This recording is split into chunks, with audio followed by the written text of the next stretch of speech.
Hi guys, it's Lynn.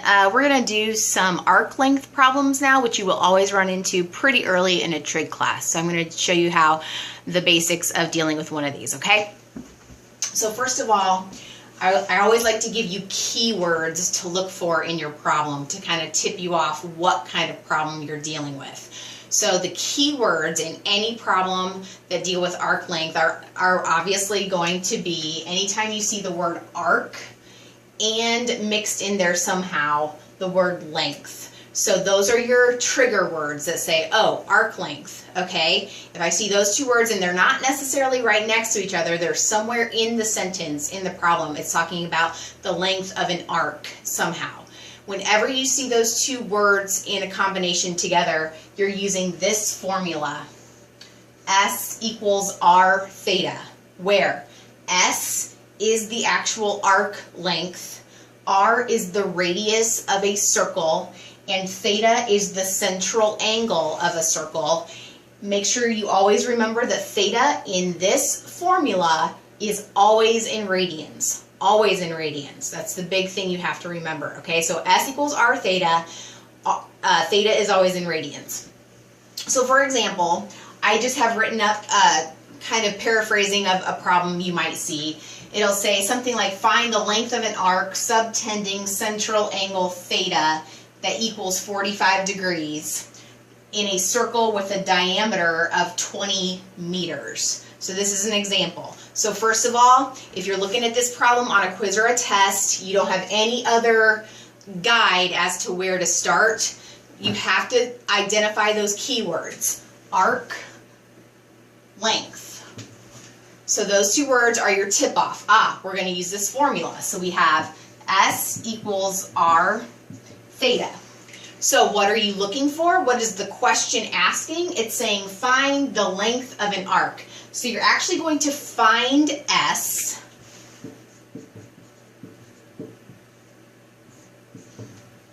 Well, to find S, we need to know two things. We need to know R, which is the radius, and theta, which is the central angle in radians. So let's look back at the problem. How can we figure out what the radius is? Well, notice it says the circle diameter is 20. So now you got to use your brain a little bit here. If the diameter is 20, what does that make the radius? That makes the radius equal to 10. Right? If the diameter is 20, the radius is 10. So read very carefully, figure out what the radius is, and then also we have to know what theta is in radians. Well, the central angle they gave us was 45 degrees. So another little curveball here, you have to change this degrees, 45 degrees has to be in radians. So what do we do to change degrees to radians? We're going to multiply by pi over 180. The what you want your answer to be in has to be on top. So we're going to say 45 degrees times pi over 180. So the degrees are diagonal from each other. That means they cancel. We're going to be left with a pi on top, which means radians. So that's good. So 45 pi over 180.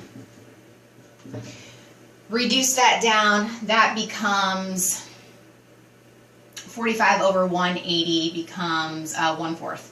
So pi over 4.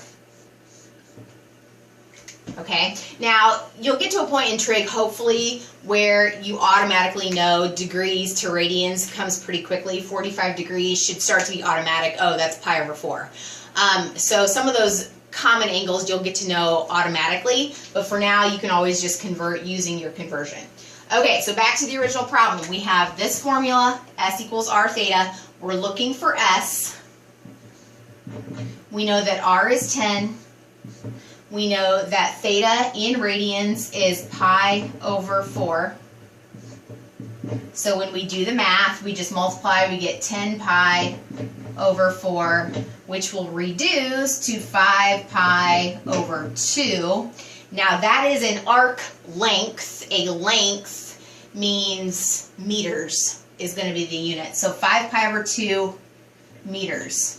would be your answer. Now, if they want you to change that to a decimal, just plug it in your calculator and get a decimal approximation. So that's the basics of using S equals R theta. First, the biggest thing, half the battle, is just identifying the problem, knowing just from looking at the words, oh, I see the word arc, I see the word length, that means I have to use this formula. That's the first step. Once you know you're using that formula, the rest is just kind of basic math, okay? So hopefully that helps. Let me know if you need any more help. Thanks.